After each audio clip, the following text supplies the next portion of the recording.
사람은 죄인입니다. 그리고 결국에 죄인이 마지막 받는 심판은 지옥이죠. 그러니까 천국과 지옥이 있는데 사실은 우리가 예수 믿는 첫 번째 이유는 지옥 가지 않기 위해서, 구원받기 위해서입니다. 그러나 이 땅에 살면서 지옥 가지 않고 구원받는 그 목적만을 위해서라기보다는 또 이 땅에서도 천국을 미리 누리는 자가 되기 위해서 우리는 이 땅에서 예수를 영접하고 믿는 줄로 믿습니다. 전도라는 것은 단지 죽어서 지옥 가지 않게 하는 것만이 목적이 아닙니다. 살아있을 때 구원을 받아서 주님이 주시는 기쁨을 함께 누리는 것 또한 큰 축복인 줄로 믿습니다. 그래서 우리가 교회를 보면요, 요즘에는 교회들이 많이 교회에 대한 그 반감심이 많이 생겨가지고 우리가 위상이 많이 떨어진 상태에 있지만, 사실은 교회는 이웃을 섬기며 주님이 원하시는 모습처럼 이렇게 사랑을 전달하는 메신저들이 되어서 주님의 증인으로 살아나가기를 원하고 계십니다. 자, 자기중심적인 사람이 있고요, 하나님 중심적인 사람이 있습니다. 자기 중심적인 사람과 하나님 중심의 사람을 어떻게 분별하느냐? 하나님 중심의 사람은 이 항상 가치관이 창조가 안에 있습니다. 그래서 모든 것이 하나님께로부터 나왔다는 청지기적 자세가 있습니다. 그런데 자기 중심적인 사람은요, 모든 게 내가 주관합니다. 결정도 선택도 다 내 마음대로입니다. 내가 결정하고 선택하는 게 성인이 되었으니까, 미성년자가 아니니까 괜찮지 하고 생각을 하겠지만, 내가 결정을 하고 내가 살 정도로 그렇게 우리가 잘나고 우리가 그렇게 탁월한 능력을 가지고 있지 않습니다. 어떤 뉴스를 하나 봤더니 술 취한 분이 더우니까 그랬겠지만 대로행에 가서 신장로에 가서 잠드는 거예요. 근데 차가 지나가다가 그 차길에 있는 사람을 못 보고 치였어요. 물컹하니까 그게 이제 뭔지 몰랐는데 사람이라고는 생각도 못했대요. 죽지는 않았는데 이게 시시비비를 가리는 데 있어서 운전자의 말입니다. 내가 도로에 사람이 있을 줄 상상이나 하냐. 그러니까 또 피해자인 보행자 측에서 뭐라 그래요? 보호자들이 말하는 겁니다. 너는 안전을 보고 운전을 해야지, 시야는 뒀다 뭐하냐고, 어째 사람을 치고 가냐고. 근데 귀퉁이에 이렇게 있더라고요. 얼마나 놀랬나 몰라요. 영상으로 본 건데도 소름이 끼치더라고요. 사람을 그냥 치고 지나가는데. 둘 다 잘못이죠. 전방 주시를 못한 운전자도 잘못이지만, 진짜 차가 다니는 신장로에 사람이 가서 이렇게 드러누워 있을 줄 누가 상상이나 했겠습니까? 술 취했으니까 그랬겠죠. 여러분, 사람은 그 두 사람이 다 아침에 나올 때는요, 사고하고는 아무 상관이 없을 줄 알고 나왔을 것입니다. 인간이 얼마나 무력하냐면 한 치 앞도 모르는 거예요. 그런데 우리가 결정하고 우리가 선택하는 게 그렇게 탁월할까요? 어떤 식기절이 생각납니다. 지금 알고 있는 이것을 그때도 알았더라면, 똔똔똔, 미리 알았더라면 얼마나 좋았을까. 그런 이야기를 하는 것이죠. 선택과 결정을 자기가 하는 게 자기중심입니다. 자기중심. 그래서 모든 것을 계산하고 판단할 때 내가 결정합니다. 책임도 본인이 져야 되겠죠. 그런데 하나님 중심의 사람은요, 언제나 하나님 중심입니다. 하나님께 물어보고 하나님의 뜻대로 하나님의 말씀 안에서 이루어지는 것입니다. 그러니까 하나님 중심의 사람은 세계관과 가치관이 모든 게 하나님 중심이고, 시작에서부터 끝맺음까지 모두 하나님께 영광을 돌리는 데 초점이 맞춰 있는 줄로 믿습니다. 그러나 이 세상 사람은 어떻습니까? 교회에 자기 중심의 사람과 하나님 중심의 사람이 있는데, 오늘날 교회 안에는 자기 중심의 사람이 많아요. 하나님의 중심의 사람이 더 많아야 되는데, 어떤 교회가 좋은 교회겠습니까? 하나님 중심의 교회가 더 좋은 교회인 줄로 믿습니다. 하나님의 비전을 가지고 사명을 가진 사람을 교회 안에서 자기 중심적으로 사는 사람 중엔 찾아보기가 힘들다는 것입니다. 하나님 중심을 가지고 있는 사람은 하나님이 보호해 주십니다. 지금 우리가 살고 있는 이 세상은 무신론 사회입니다. 얼마나 많은 사람들이 하나님을 모욕하고 하나님을 믿지 않고 하나님 중심으로 살지 않습니다. 무신론자의 정신 속에는 무죄의식이 있습니다. 그리고 피해의식이 있어요. 코로나에 우리가 이 팬데믹을 겪으면서 피해 안 본 사람은 거의 없잖아요. 모두가 피해를 봤잖아요. 그래서 우리들 의식 속에는 피해자 의식이 들어있어요. 피해자 의식이 더 강해지면 자기 죄를 정당화시킵니다. 그래서 그랬어, 저래서 그랬어. 정당화될 수 없습니다. 천국 아니면 지옥입니다. 사람들은 말합니다. 하나님은 왜 지옥을 만들어놨고 사람을 속삭이냐고. 지옥을 아예 안 만드셨으면 될 거 아니냐고. 예, 지옥은요 사람 가라고 만든 곳이 아닙니다. 하나님이 천사도 만드셨고 사람도 만드셨고 지옥도 만드셨어요. 지옥은 마귀를 집어넣는 감옥이에요. 원어에 보면 쓰레기 소각장이라고 되어 있어요. 불타는 곳. 오늘 본문에도 가지에서 떨어져 나간 나무는 불에 탄대요. 다만 밖에 버려 어떻게 된다 했어요? 불에 탄다고 불에 던져 사르느니라. 사람들이 이것을 모아다가 불에 던져 사르느니라. 6절에 나와 있어요. 이걸 지옥을 말합니다. 천국과 지옥이 아니라면 우리가 왜 주일날 쉬고 싶지 교회에 나와서 예배드리고 예수를 믿겠습니까? 천국과 지옥이 있다고 믿기 때문에 교회에 오는 줄로 믿습니다. 지옥은 하나님이 마귀를 집어넣으려고 만든 감옥이에요. 쓰레기 태우는 소각장입니다. 거기 사람 가라고 만든 곳이 아닙니다. 어떤 사람이 실험을 했는데 그래요. 많은 사람들 앞에서 여러분 지금부터 1분 동안 다른 건 다 생각해도 좋은데 코끼리만 생각하지 마십시오. 코끼리만 빼고 모든 걸 생각해도 됩니다. 1분 시작하겠습니다. 시작하고 딱 했는데 모든 사람이 나중에 설문조사를 전부 코끼리만 생각했대요. 하지 말라면 왜 더 하고 싶어요? 선악과를 먹지 말라 그러니까 선악과를 먹어버리잖아요. 선악과밖에 먹을 게 없었다면 어쩔 수가 없을 거예요. 동정표라도 받을 거예요. 먹을 것이 지천이었습니다. 욕심이죠. 아내가 있는데 바람 피우는 거 욕심입니다. 남편이 있는데 바람 피우는 것도 욕심이에요. 선악과는요 배고플 때 정말 먹을 게 없어서 먹었다면 동정이라도 가요. 먹을 게 그렇게 많은데 먹지 말라는 걸 먹었으니 욕심입니다. 선악과를 먹지 말라는 것 그 하나님의 말씀 하나만 지키면 되는데 그게 하나님과 피조물과 창조주의 차이 딱 그거 하나입니다. 하나님도 아담도 하와도 똑같이 누렸어요. 근데 누가 주인인지는 알아야 되잖아요. 하나님이 만드셨으니까 하나님이 주인이에요. 주인의 말을 들으면 모든 것이 무상으로 제공되는데 영원히 사는데 그걸 안 들어요. 그리고는 선악과를 먹어버렸죠. 그 뒤부터 죄가 들어오니 그전에는 하나님하고 대화하고 만나는데 아무런 거리낌이 없었는데 죄가 들어오고부터는 하나님을 만나려면 제사를 드려야 돼요. 예배, 제사를 통해서 하나님 만나요. 하나님은 무소부재하시고 전능하십니다. 전능하고 무소부재하다 이 말이면 어디에나 편재하시다는 소리죠. 하나님은 어디에나 바다 끝에도 우주에도 어디에나 계신 건 맞아요. 그러나 하나님을 만나려면 하나님의 제단 교회에 와야 되는 줄로 믿습니다. 이게 하나님과의 약속이에요. 그래서 이제 하나님을 만나려면 이제는 무소부재하시지만 만나려면 하나님이 만들어 놓은 하나님의 집 베델, 교회란 뜻이 베델입니다. 하나님의 집, 하나님의 집에서 약속하셨고 특히 하나님께 영광 돌리도록 우리가 만들어졌기 때문에 영광 돌려야 되는데 영광 돌리는 첫 번째 코스는 예배인 줄로 믿습니다. 예배에 하나님이 기뻐 받으세요. 이왕에 드려지는 예배를 통해서 주께 영광이 되어지기를 원합니다. 우리는 지난날을 되돌아보면 하나님께 가까이 나갈 때 절규할 때 더 믿음이 컸을까요? 편안하고 안락할 때 믿음이 더 컸을까요? 편안하고 안락할 때 믿음이 더 큰 사람은 정말 대단한 분입니다. 대부분은요 고난과 어려움 속에서 주님을 만납니다. 고난과 역경과 어려움 속에서 그 절망과 절규의 시간에 주님을 만나는 경우가 훨씬 많아요. 그래서 부자 나라에 보다는요 가난하고 어려운 나라가 하나님을 더 잘 믿습니다. 우리나라도 예전에 70년대부터 90년대 초반까지 정말 산업 부흥과 더불어서 한국교회 부흥은 전 세계에서 괄목할 만한 성장을 거두었습니다.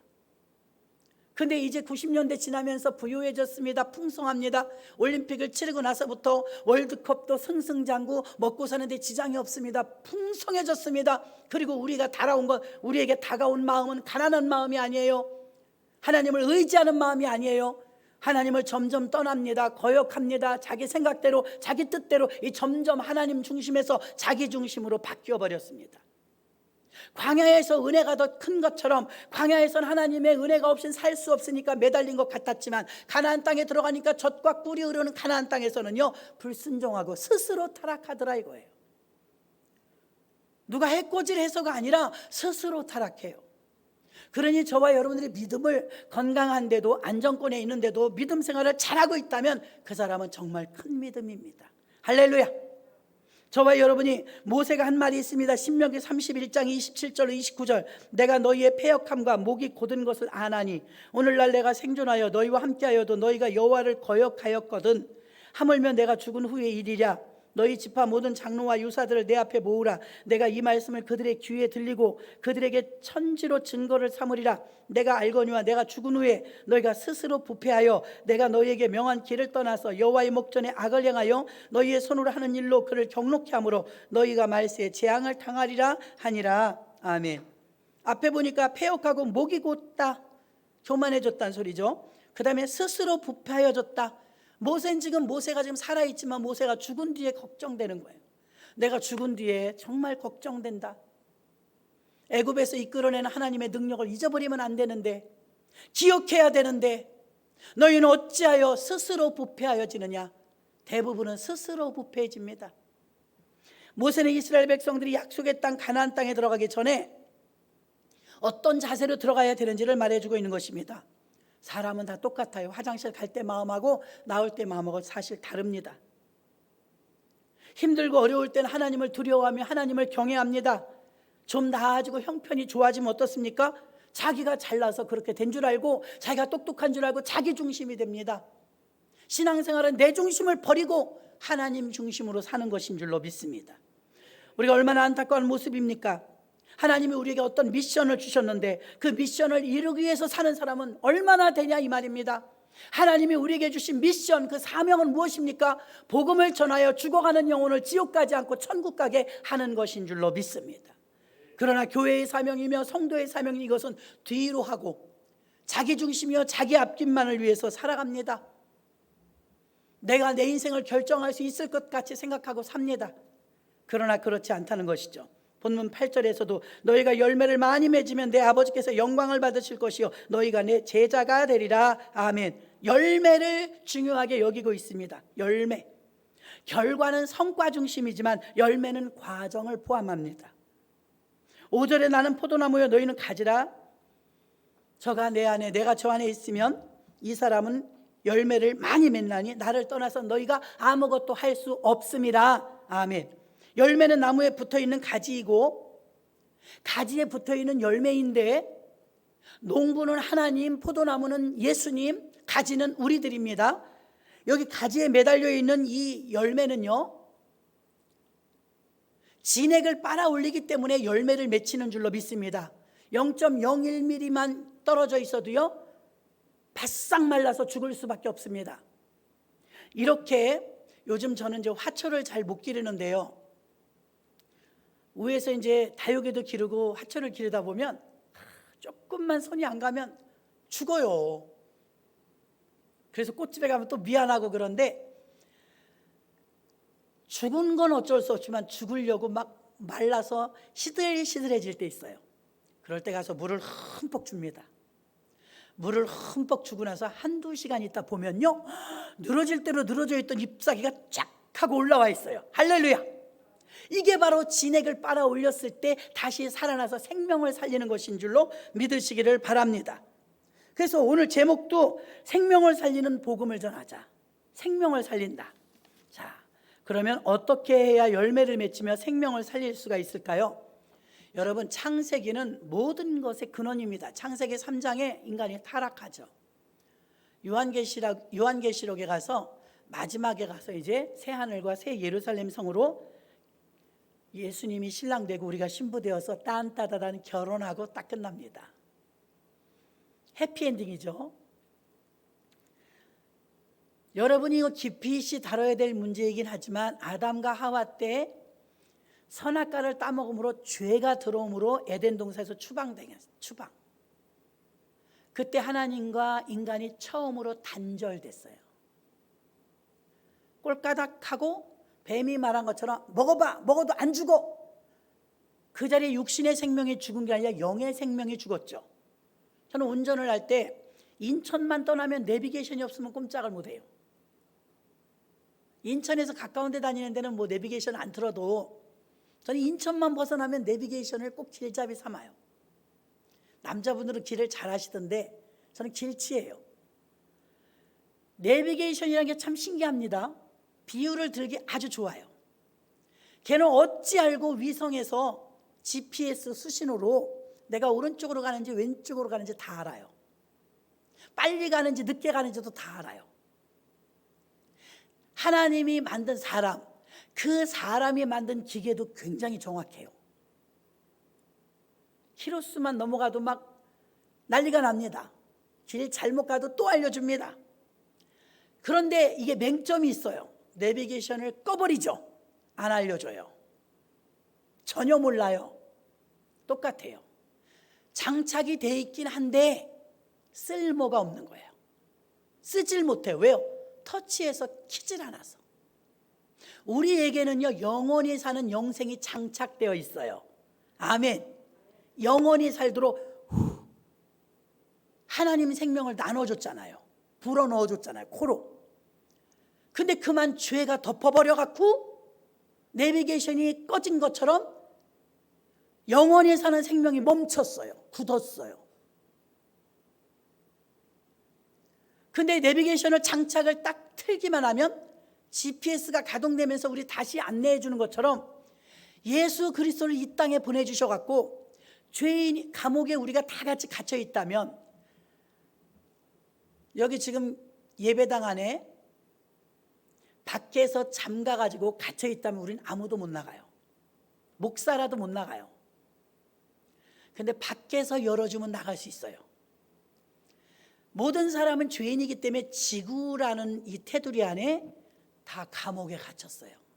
지구 전체 사람이 살죠? 75억 명이 다 죄인이에요. 우리끼리는 서로 못 살려요. 다 죄인이라. 그래서 높고 높은 보좌 위에서 낮고 낮은 곳까지 예수 그리스도가 하늘에서 오셨어요. 믿으시길 바랍니다. 그분이 내가 곧 길이요 진리요 생명이니 나로 말미암지 않고는 아버지께로 올 자가 없느니라. 예수로 말미암지 않고는 못 가요, 천국에. 예수님이 키를 가지고 오셔서 천국 열쇠를 교회에 주셨죠. 그래서 예수 믿어야, 예수 믿는다는 믿음이 열쇠가 되어서 우린 비로소 천국 갈 수 있습니다. 자, 그런데 보십시오. 이렇게 예수가 최초의 선교사가 되어서 지구에 오셨습니다. 그 예수님은 죄인이 아니기 때문에 우리를 구할 수가 있어요. 그 예수님이 오셔갖고 십자가에 달려서 아낌없이 피 쏟고 물 쏟고 나 대신 죽어주셨어요. 이 세상에 그런 분 있나요? 내 죄를 대신해서 탕감해 주시고 당신이 죽으셨어요. 그가 죽으시면서 테텔레스타이란 무슨 말입니까? 다 이루었다. 우리 죄를 다 치렀다 이거예요. 예수님이 죄값을 지불하심으로 우리는 비로소 의인이 되어서 자유하게 되어 가동되지 않고 굳어져 있었던 내비게이션처럼 생명이, 영생하는 생명이 다시 부르륵 끌어올라 예수 십자가에 달려 죽으시는 그 순간부터, 우리가 믿는 그날 그 시간부터 우리는 영생하게 되어 있습니다. 죽어도 살아요. 이 땅에서 100살 살다 죽어도 우린 다시 살아요. 교과서적인 것 같지만 너무나 중요한 사실이에요, 여러분. 그럼 우리는 이제 재가동이 되어서 내비게이션이 가동되는 것처럼 일거수일투족이 하나님의 인도하심을 따라 가끔 죄를 지을 때도 있고 주의를 성수하지 못할 때도 있고 주님 뜻대로 살지 못할 때도 있지만 주님은 다 보세요. 다 아세요. 그리고 가슴 아파하시면서 돌아올 때까지 중복이 돼주세요. 주님이 사랑으로. 자, 그래서 우리는 이렇게 되어서 살았는데, 영생이 다시 가동됐는데 교회 밖에 사람들은 아직도 끊어져 있어요. 하나님과 단절돼 있어요. 전도란 단절되어 있는 그들을 주님께 붙여주는 역할인 줄로 믿습니다. 우리가 다시 내비게이션이 다시 생성돼서 가동되는 것처럼 밖에 있는 영혼들에게도 내비게이션이 다시 가동되도록 영생을 살 수 있도록 이미 내장되어 있는 걸 살려주는데 예수 피가 그걸 살려주거든요. 예수가 십자가에 달려서 나 대신 죽어주신 거 그걸 믿으면 영원히 삽니다. 아무 조건 없어요. 이 땅에 살면서 물질적인 축복, 우리가 원하는 모든 축복은 행위대로 받지만 구원은 믿음으로 받습니다. 그 어떤 인간도 구원받은 것을 자랑하지 못하게 하시려고 구원만큼은 행위로 받는 게 아니라 믿음으로 받는 줄로 믿습니다. 그래서 첫 번째로 하나님과 끊어져 버린 이 단절된 관계를 붙여주는 역할, 이게 전도입니다. 예수 믿으면 그게 가능합니다. 우리들처럼. 우리가 예수 믿기 때문에 교회 와서 지금 예배 드리는 것처럼 예수 믿으면 우리는 영원히 사는 영생이 가동되고 있는 것입니다. 아멘. 그래서 우리는 죽어도 살고 부활의 영이신 하나님이 우리를 살려주셨다는 걸 믿으시길 바랍니다. 이사야 55장 6절로 9절, 너희는 여호와를 만날 만한 때 찾으라. 가까이 계실 때 그를 부르라. 아멘. 때가 있다는 거예요. 만날 만한 때, 가까이 계실 때. 누군가 나에게 전도할 때가 있어요. 자, 우편강도를 비유해봐요. 우편강도는 그날 예수를 처음 봤어요. 예수님이 십자가에 달려 죽으실 때 혼자 죽으신 게 아닙니다. 예수님은 가운데, 오른쪽에도 강도, 왼쪽에도 강도. 우리는 성경 누가복음에서 그걸 우편강도, 좌편강도 이렇게 표현합니다. 자, 오른쪽에 있는 강도가, 자, 밑에는 병사들이 있어요. 높이가, 장대가 꽤 높아요. 그 십자가 위에서 이렇게 매달려 있는데 피가 철철 흐릅니다. 예수님만 가시면류관까지 쓰셨죠. 못 박은 건 강도도 마찬가지예요. 그 가시면류관만큼은 예수님만 쓰셨죠. 오른쪽에도 강도가 있었고 왼쪽에도 강도가 있었는데 오른쪽 강도가 이렇게 말합니다. 예수여, 자기가 지금 신문을 받으면서 법정적으로 지금 사형을 당할 때까지 보니까 예수님이 범상치가 않거든요. 선수는 선수끼리 알아본다고 예수님이 죄인이 아니잖아요. 그러니까 이렇게 말합니다. 예수여, 당신이 당신의 나라에 임할 때 나를 기억하소서. 믿음 대단해요. 지금 예수 처음 만나는데 당신이 당신의 나라, 하나님 나라를 믿는 거예요. 거기 나도 가고 싶다는 거죠. 나를 기억하소서. 그렇게 말합니다. 좌편강도 보세요. 죽으면서도 악랄합니다. 좌편강도가, 야, 이 사람이 정말 하나님의 아들이고 그런 권세가 있다면 자기도 못 살리겠어? 너가 정말 하나님의 아들이면 나도 살리고 너도 살아봐. 밑에서 군사들은 말하면 뛰어내려봐. 자꾸 기적을 요구했습니다. 그때 좌편강도에게 말하지 않고 우편강도에게 예수님이 대답하십니다. 네가 오늘 나와 함께 낙원에 있으리라. 성경 역사상 가장 짧게 믿고 천국 간 사람이에요. 가장 짧게 믿고. 우리 교회에서 새 신자, 새 가족 한 달 안 된 분도 있겠죠. 한 달은 굉장히 긴 겁니다. 우편강도는요 3분? 5분? 예수님하고 대화한 거 그거 얼마나 걸렸겠어요. 그 짧은 시간 안에 예수를 믿고, 죽으면서도 좌편강도는 그 영화에 보면요, 까마귀인가요? 까마귀가 날아다니다 좌편강도 눈을 쏴요. 눈을 쏴요. 아무도 지금 손발 움직이지 못합니다. 이 세 명은 다. 좌편강도는 죽으면서도 악랄했다고요. 주님을 이용하려고 했고. 근데 우편강도는 회개했어요. 예수여, 당신이 당신의 나라에 임할 때 나를 기억하소서. 그 믿음을 보고 그 가난한 마음을 보시고 네가 오늘 나와 함께 낙원에 있으리라. 야, 우편강도는 찰나의 때, 여러분 이럴 때를 놓치면 안 되는 때, 젊은 청년의 때 놓치면 안 돼요. 예수 믿으라고 권면했을 때 놓치면 안 돼요. 그 사슴과 같은 발을 가지고 전도자들이 그렇게 열심히 뛰고 달리고 해외까지 가서 선교하는 이유는 주님의 마음이 가슴에 있기 때문에 가만히 있을 수가 없는 겁니다. 놔두면 어떻게 돼요? 우리가 전도의 불을 활활 타오르면 지옥불은 사그라들 것이고, 우리가 전도의 불이 사그라들면 지옥불은 활성화될 것입니다.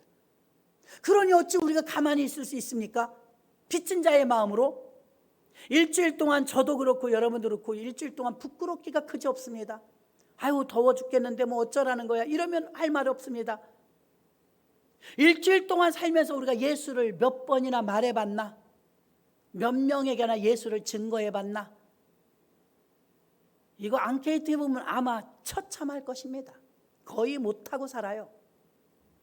그러면 마귀는 막 흥황할 것입니다. 이번에 코로나 팬데믹을 겪으면서 약 30%의 성도들이 이탈되었습니다. 전 세계에서 가장 크다는 여의도 순복음교회가 땅을 매각했습니다. 재정난을 견딜 수가 없는 거죠. 이런 어려운 소식들이 자꾸 들려지고 있는 이때에 믿음이 더 성장할 리는 없습니다. 믿음이 더 나락으로 떨어지고 어느 교회는 1년 8개월 9개월 동안 예배를 전혀 못 드리고 온라인 예배만 드리고 어느 교회는 골라가면서 추첨제로 예배를 드리고 이게 보통 비참한 현실이 아닙니다. 하나님께서는 여호와를 만날 만한 때가 있다고 그러는데 대부분 우리는 아까 서두에 말한 것처럼 어려운 때 주님을 만나는 게 쉬워요. 코로나를 겪으면서 많은 소상공인들과 자영업자들이 어려움을 겪고 있습니다. 정신적인 압박도 굉장히 큽니다. 이러한 때가 오히려 예수를 전하고 끊어졌던 그들의 단절된 관계를 붙여주는 역할을 하는 데는 더없이 좋은 기회인 줄로 믿습니다. 왜? 주변에 어려움을 겪는 사람이 많으니까 그들의 손을 잡아줘야죠. 그래서 전도는 하나님과 끊어진 관계를 붙여주는 것인 줄로 믿습니다. 두 번째 전도는요, 사람을 살리는 겁니다. 살리는 거. 마가복음 11장 12절로 13절. 이튿날 저희가 베다니에서 나왔을 때 예수께서 시장하신지라 멀리서 잎사귀 있는 한 무화과 나무를 보시고 혹 그 나무에 무엇을 얻을까요? 가셨더니 가서 보신즉 잎사귀 위에 아무것도 없더라. 이는 무화과 때가 아님이라. 계속 읽어 내려가면 어떤 대목이 나오냐면 열매가 없는 잎사귀만 무성한 무화과 나무를 주님이 저주했어요. 하루 만에 무화과 나무가 뿌리까지 바짝 말라버린 거예요. 옥상에다 상추를 심었는데요, 거기도 그것도 밭이라고 큰 통 2개에다 상추를 심었는데요, 풀이 그렇게 많이 나요. 얼마나 웃긴지. 제가 농사 짓잖아요. 그 풀을 맸어요. 풀을 매갖고 일단 옥상 바닥에 놨더니 한나절 지나니까 베베 꼬여 말라가지고 바싹 말라버렸어요. 상추는 여전히 싱싱하고요. 모든 화초 마찬가지죠. 뿌리를 뽑아내면 금방 말라요. 제가 화초를 아까 잘 못 기른다고 했습니다. 물을 주면 확 일어난다고 그랬죠. 여러분, 이렇듯이 바짝 마른 것은 공급을 받지 못하기 때문에 여러분 인생을 살다 보면은 탈진할 때가 있어요. 탈진, 지쳐요. 탈진의 원인, 팩트입니다. 탈진의 원인은 공급이 끊어져서예요. 공급이 끊어져서. 하나님으로부터 공급을 계속 받으면 코로나라도 왕성할 수 있습니다. 우리의 믿음이 더 성장할 수 있습니다. 그러나 이 코로나 때를 빌미로 오히려 주님께 가까이 오지 못하고 공급을 받지 못하면 우리는 더 말라져 버리고 피폐해질 수밖에 없다는 것입니다. 예배를 딱 끊어버린 교회들 보십시오. 그 목회자나 성도들이 토실토실한가? 바싹 말라 있습니다. 많습니다. 지금 한국 교회가 지금 위기입니다. 교회가 지금 지탄을 받고 있고 모이지 못하게 했고 교회랑 거리두기라고 있으니 사람들의 믿음이 점점 나락으로 떨어져가지고 성장하기는커녕 피폐해져서 바싹 말라버렸습니다. 공급을 받지 못하기 때문이죠. 만약에 교회로 오신다 할지라도 예배 시간에 집중하지 않고 말씀에 우리가 말씀을 받아들이지 않으면 공급이 약합니다. 예배에 집중하지 못하면, 공급을 받지 못하면 피폐해질 수밖에 없습니다. 말라질 수밖에 없습니다. 일주일에 단 한 번 예배를 주님께 드린다 할지라도 집중력을 가지고 예배를 드리셔서 하나님의 말씀을 내 안에 흡수되도록 아멘 아멘으로 받으시길 주의 이름으로 축원합니다. 그러셔야 여러분들이 피폐해지지 않아요. 공급이 있는 한 탈진하지 않습니다. 본문에서 6번이나 열매라는 말이 나옵니다. 무화과 나무는 열매가 없었어요. 하나님은요, 말 잘하는 사람 찾는 게 아닙니다. 핑계대는 사람 찾는 게 아닙니다. 열매를 묻습니다. 무화과 나무가 뿌리째 말라버린다는 것은 또 하나 중요한 사실이 있는데요, 생명의 결정이 예수께 있다는 겁니다. 예수가 저주하니 죽었어요. 우편강도에게 네가 오늘 나와 함께 낙원에 있으리라, 예수가 인정하니까 살았어요. 생명이 우리에게 있는 게 아닙니다. 열심히 조깅합니다, 산책합니다, 좋은 음식 먹습니다. 도움이 될 수 있을지 모르지만 생명과는 상관없습니다. 생명은 오직 주인이 하나님이십니다. 좋은 거 먹어서가 아니고 운동 많이 해서가 아닙니다. 율법을 봐. 율법이 613가지입니다. 그걸 다 지킨 사람은 없어요. 이스라엘 사람들은 거의 다 지킵니다. 우리 10계명 지키기도 힘든데 613가지의 율법은 선한 거예요. 율법이 아니라면 죄가 죄인 줄 모를 거예요. 율법의 역할에 한계가 있습니다. 율법은 선한 것이고, 율법은 사람을 바르게 살게 만들고, 율법은 죄가 죄인 줄 알게 해줍니다. 죄가 죄인 줄 알게만 해줄 뿐 죄를 없애지는 못하는 한계가 있어요. 죄를 없애지는 못해요. 율법의 완성은 사랑이니라. 예수님이 오셨는데 예수님은 사랑이시라. 예수님이 십자가 달려 죽으신 십자가가 바로 사랑입니다. 나 대신 죽어주셨기 때문에 예수님의 십자가 사랑이 율법을 완성시켰습니다. 율법은 우리 죄를 없애지 못하는데 예수님의 사랑의 십자가는 우리 죄를 없애버렸습니다. 없애버렸어요. 가시오가피인가요? 뭐 비싸진 않다고 그래요. 그 가시오가피인가 하여튼 어떤 약재가 있습니다. 제가 텔레비전에서 봤는데요, 숙취 해소에 좋다고 그래요. 술 취한 사람들이 그걸로 만든 약을 먹어요. 자, 근데 그걸 원액을 달이더라고요. 푹푹 끓여요. 그 소주에다 부었어요. 실험을 한 거죠. 소주가 물이 돼 버렸어요. 신기하더만요. 알코올성이 없어져 버린 거예요. 저는 그걸 보면서 실험을 텔레비전을 통해서 봤는데 깨달았어요. 야, 신기하다. 저 나무가 뭐길래 알코올 성분을 없앨까? 그거 참 신통방통하네. 그런 생각을 했습니다. 그 나무를 꺾어가지고 달인 물도 알코올을 없애는데 죄 없고 흠 없으신 예수님의 피가 우리 죄를 왜 못 없앱니까? 아멘.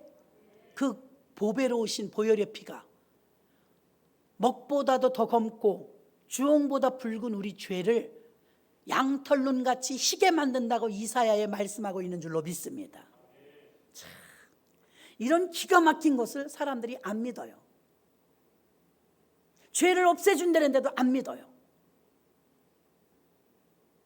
사람이 죄의 의식이 들어가 버리면 양심의 가책을 느낍니다. 세상 사람들은 죄의 의식이 없으니까 죄 용서함에 대한 가치를 몰라요.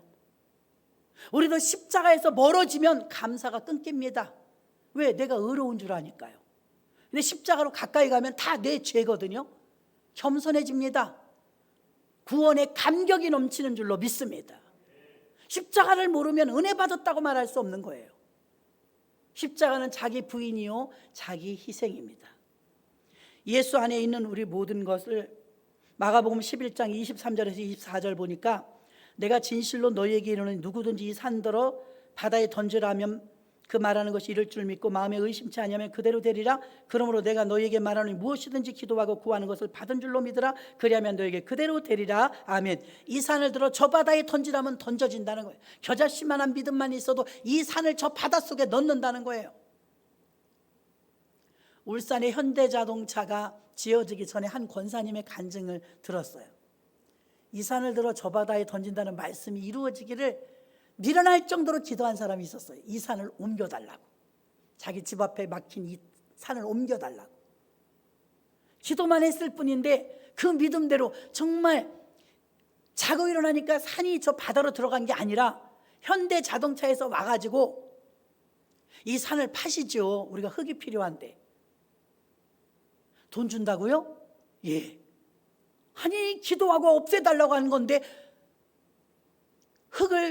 산을 다 깎아서 돈 주고 가져가겠다는데 왜 안 해요? 그리고 그거 깨닫습니다. 예, 이 흙을 갖다 뭐 하시게요? 예, 바다 메꾸려고요. 이 산을 들어 저 바다에 던졌습니다. 아멘.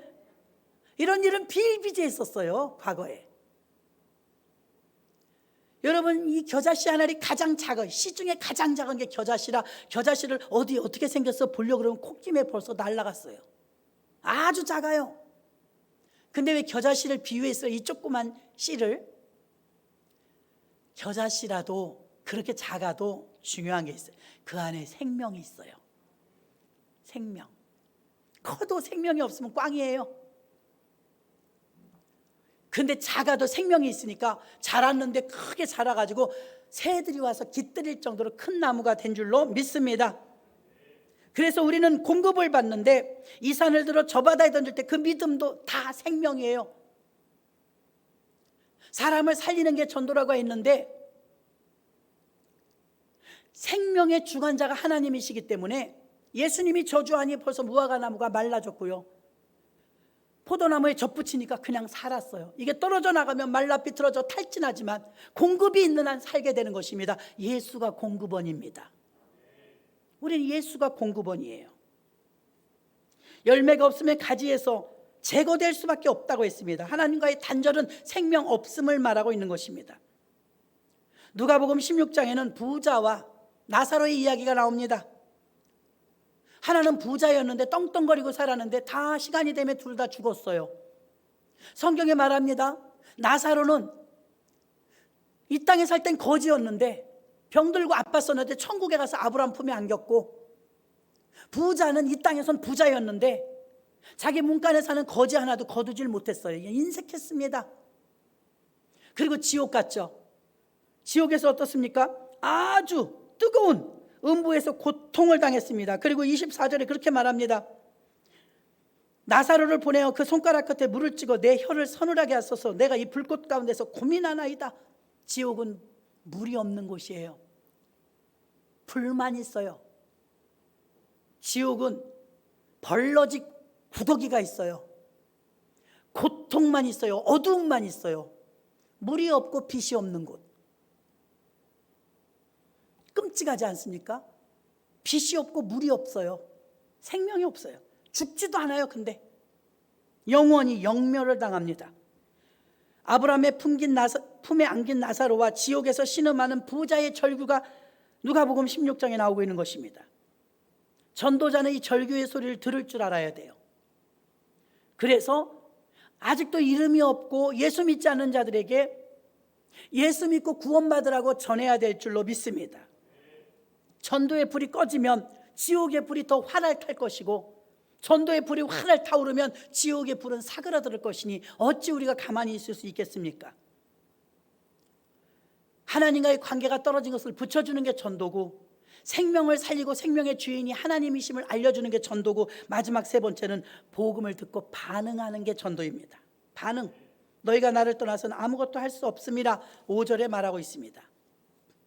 사람은 누구든지 포도나무이신 예수님께 접붙임 받지 않으면 무가치한 사람이 됩니다. 무용지물이 됩니다. 돈, 건강, 삶, 가정, 자녀, 직장, 미래, 신앙, 모든 것이 예수 안에 있을 때 가능한 것입니다. 가치 있는 것입니다.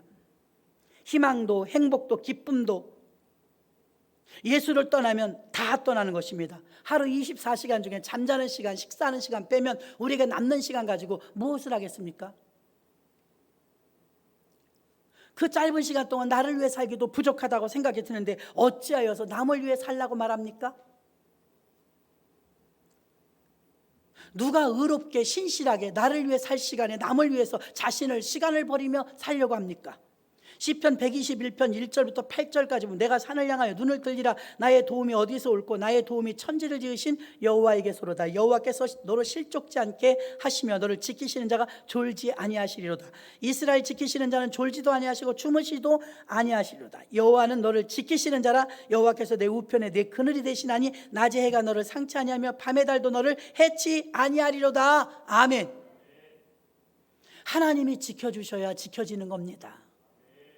내가 내 인생을 차지하지 못해요. 우리가 세상에서 바라볼 것이 무엇입니까? 이 세상이 진정으로 날 도와줄 것이 무엇이 있겠습니까? 세상 사람들은 자기 자신한테는 한없이 관대하지만 남에게는 인색합니다. 예수님은 이기적으로 살지 않고 이타적으로 사셨습니다. 우리에게도 그렇게 살라고 말씀합니다. 너만을 위해서 살지 말고 남을 위해서 살라.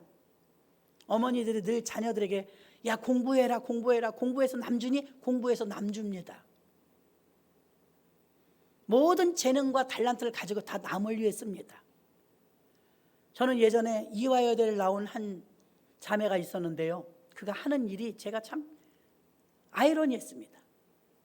자네가 하는 일이 뭐야? 그러니까 내가 하는 일은 장애인 한 명 돌보는 거래요. 장애인 한 명 돌보는 거래요.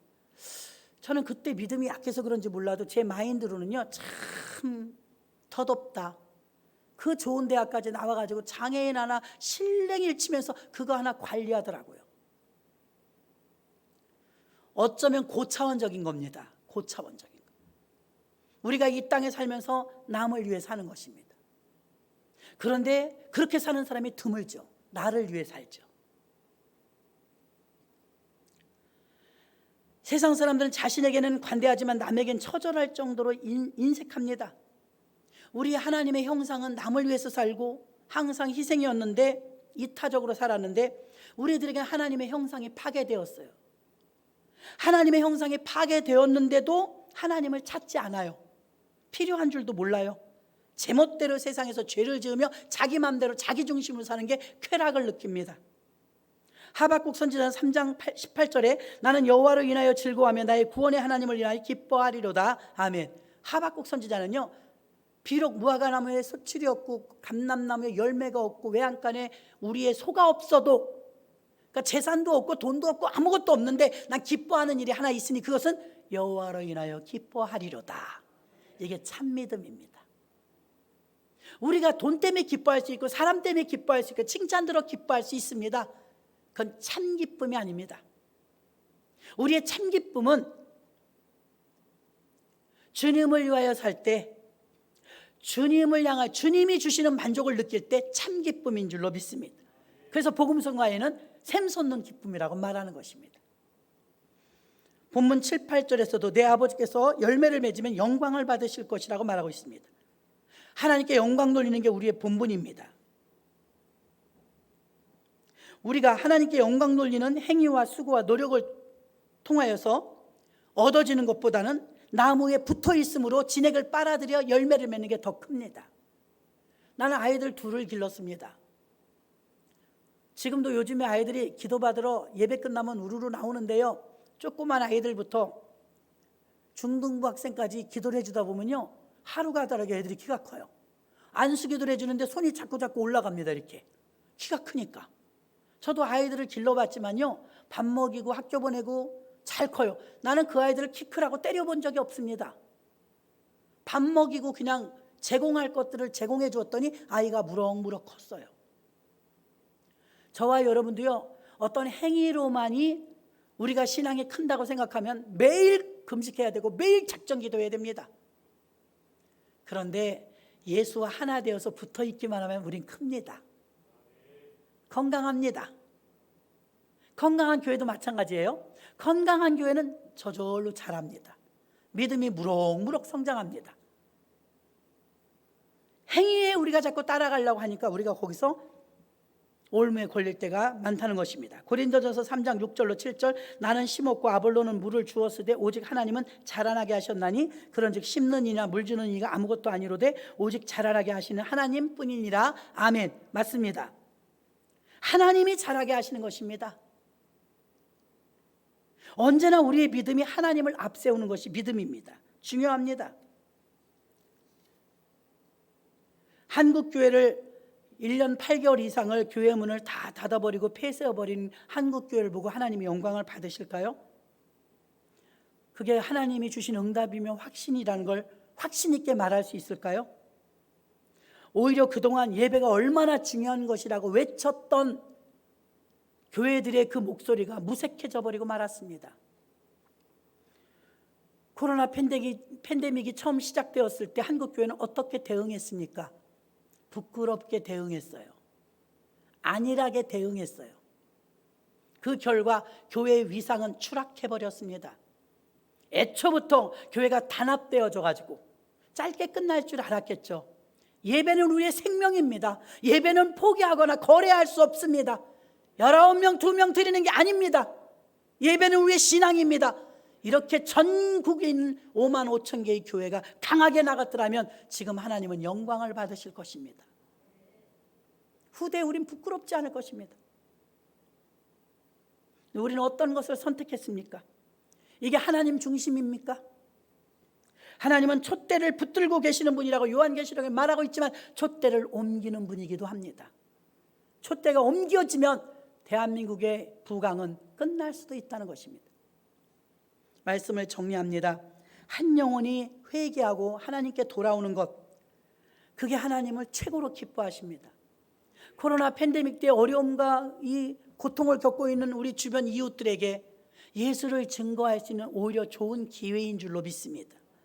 그래서 고통 속에 있는 그들에게 복음을 증거하여서 그들을 살리고, 전도는 우리가 알고 있는 것만큼 우리 영혼이 뚝 떨어져서 단절되어 있던 영혼들이 붙어져야 공급을 받을 수 있고, 공급받아야 생명이 있고, 예수님이 무화과나무를 저주하니까 죽고 우편강도를 하늘나라 데려간다 하니까 그를 살렸던 것처럼 생명의 주인이 하나님이라는 걸 인정해야 합니다. 그리고 마지막으로 우리가 그런 하나님이라고, 내가 예수 믿으니까 이렇게 좋다고, 어렵고 힘들 때 내가 기도할 수 있으니 너무 감사하다고, 이런 고백이 내가 전도한 그에게서 나오는 것, 그게 우리가 전도인 줄로 믿습니다. 오늘 내가 전도한 그분이 하나님은 살아계셔, 예수 믿으니까 너무 편하네, 예수 믿기를 잘했어, 주님을 의지하고 주님을 경험하는 그 고백을 들을 때 하나님은 기뻐하십니다. 즐거워하며 기뻐하여 어깨 메고와 잔치를 했더라 했습니다. 우리 10월 첫째 주일은 두배부흥 전도 축제입니다. 우리가 전도는 아무리 강조해도 지나치지 않습니다. 교회의 본질은 영혼 구원입니다. 유람선이 아니고 생명선입니다. 구원선입니다. 그런 구원의 방주임을 알고 교회가 재미있어야 돼? 아닙니다. 교회는 생명을 살려야 합니다. 그러므로 우리가 생명 살리는 생명선이 되는데, 우리 모든 힘 있는 선원들이 되어서 많은 영혼을 건져내서 주께로 인도하는 구원의 방주가 되기를 주님의 이름으로 축원합니다. 하나님 아버지 감사합니다.